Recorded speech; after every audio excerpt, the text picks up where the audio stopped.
Writer Charles Soule and Jeff Lemire give us another Inhumans vs X-Men where, wait, this book isn't all about planning? Both factions actually take action in this issue?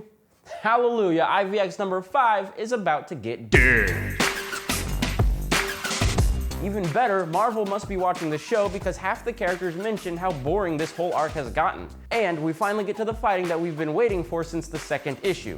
With the Inhumans reclaiming their ground, it seems grim for the X-Men, but the New Humans may just have a plan to keep both groups alive. Artist Javier Garrón and colorist David Curiel follow the story hype with superior panels to introduce each new locale, with a large panel that keeps the pages turning. My biggest problem with this book was that the New Humans have come to some conclusion that the X-Men may not be that bad, but they never actually mention it. Seems like an odd thing to keep the reader in the dark about. There are inconsistent character choices as well. Havoc threatens to kill Black Bolt, then 2 panels later he gives him up without a fight. And despite deciding to help the X-Men, the New Humans attack them on sight anyways. The writers create intrigue by saying some of the characters switch sides, only to create action scenes to keep the reader around.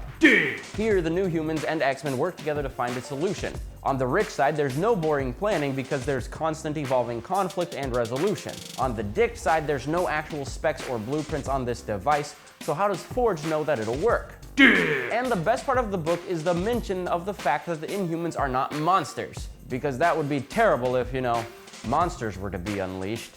For more about Monsters Unleashed, check out our review about how the Inhumans and X-Men get back together. Everybody got bored of this arc halfway through the series, and the writers took notice, so they pumped the opening full of X-Men and Inhumans that were also bored, so they'd be relatable. This really could have been a 4-issue series instead of 6. Inhumans vs X-Men number 5 is much better than its predecessors and receives an 8 on the Richter scale. Like, share, and subscribe, all that good stuff. Let your friends know where to get their comic information, and check out nerdriff.com for more reviews. And come back next week for more. Inhumans vs X-Men is definitely a series to pass the torch. Will Marvel actually retire some of their most iconic characters?